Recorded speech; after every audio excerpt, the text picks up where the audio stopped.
जी, अस्सलाम वालेकुम वरहमतुल्लाहि वबरकातुहू।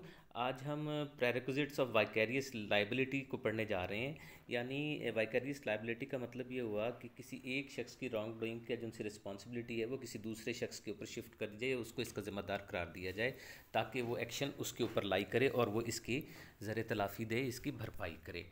तो इसकी कुछ शराइत होती हैं जिसकी बुनियाद पर हम किसी शख्स को जौन सा है वो वाइकेरियसली लाइबल करा दे सकते हैं। तो इसकी जो सी पेशगी शराइत हैं वो हम आज डिस्कस करने जा रहे हैं। सबसे पहली जो सी पेशगी शर्त है वो एक स्पेशल रिलेशनशिप की एग्जिस्टेंस है। ये एग्जिस्टेंस जो सी होती है एक शख्स में जो कि रॉन्ग डूअर है, जिसने गलत काम किया है उसमें, और वो शख्स जिसके ऊपर हम ये डाल रहे हैं, जिसे हम डिफेंडेंट कहेंगे, जिसके ऊपर हम ये जिम्मेदारी डाल रहे हैं कि तुम इसके ज़िम्मेदार हो, वो जौन सा है इन दोनों के दरमियान एक ऐसा स्पेशल रिलेशनशिप एग्जिस्ट करना चाहिए कि ये जौन सा है किस किस्म का होना चाहिए। ये हो सकता है मास्टर सर्वेंट का रिलेशनशिप, ये हो सकता है मास्टर एजेंट का रिलेशनशिप, ये बाप बेटे का भी हो सकता है। तो ये इस किस्म का रिलेशनशिप है जिसके अंदर हम बेटे की गलत काम का जौन सा है वो वाइकरियसली रिस्पॉन्सिबल करार दे सकते हैं उसके वालिद को।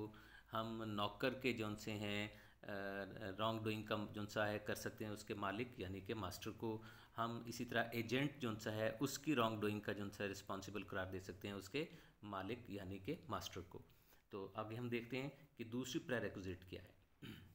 दूसरी प्रेरेक्विजिट जो है वो एक कनेक्शन का मौजूद होना है। ये कनेक्शन क्या होना चाहिए, ये रॉन्ग डूअर और जो एक्ट है उसमें और डिफेंडेंट के माबैन ऐसा एक कनेक्शन होना चाहिए कि ये जो सा है ना दुरुस्त हो ये बात कहना कि यार जो सा डिफेंडेंट है वो वाकई ही इस शख्स की रॉन्ग डूइंग का, इस शख्स के टॉर्ट का रिस्पॉन्सिबल है, लिहाजा ये शख्स जो सा है इसकी भरपाई करे।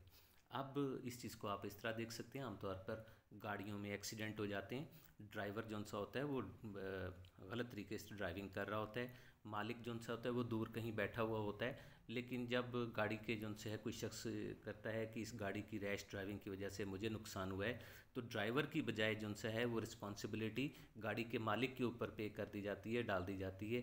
तो वो क्या होता है कि भाई तुम्हारी गाड़ी थी, तुम्हारा ये शख्स था, तुम्हारे बिहाफ पे काम कर रहा था, इसने गलत काम किया, रैश ड्राइविंग की जिसकी वजह से हमारा ये एक्सीडेंट हो गया, हमारा नुकसान हुआ, लिहाजा अब इसकी तलाफ़ी तुम करोगे, इसकी भरपाई तुम दोगे। ये वाकई एक जेन्युइन कनेक्शन है, तो ये दुरुस्त है। अगर कोई शख्स जो सा है उसके जो कि दुकानदार है, उसका एक कैशियर बैठा हुआ है, वो आपके साथ पैसों के लेन देन में किसी किस्म की एम्बेजलमेंट कर देता है, आपको कोई गलत चीज़ दे देता है जिससे आपके बिज़नेस को नुकसान हो जाता है, आप अदालत में एक्शन लेके जाते हैं कि ये जो है कैशियर के गलत काम की वजह से मुझे नुकसान हुआ है, लिहाजा इसके मालिक को कहें कि वो मेरा नुकसान पूरा करे और मुझे जो है इसका ज़र तलाफ़ी इसकी भरपाई दे, तो वो बिल्कुल इस चीज़ का रिस्पॉन्सिबल होगा, वो ऐसा एक्शन ला सकता है और अदालत उसे हदायत कर सकती है कि ये एक्शन दिया जाए। अब हमारा ये यहाँ तक तो ये चीज़ कंप्लीट हुई। हमारी आपसे एक रिक्वेस्ट है कि हमारी ये प्रेजेंटेशन है इसे लाइक कीजिए, इसके कमेंट्स दीजिए अपने अच्छे अच्छे, ताकि हम आइंदा बेहतरी की तरफ माइल हो सकें। और आखिर में ये कि हमारा ग्रुप ज़रूर ज्वाइन कीजिए ताकि हम आइंदा भी मज़ीद शौक़ के साथ नए जो हैं असबाब जो हैं वो अपलोड कर सकें। अस्सलाम वालेकुम वरहमतुल्लाहि वबरकातुहू।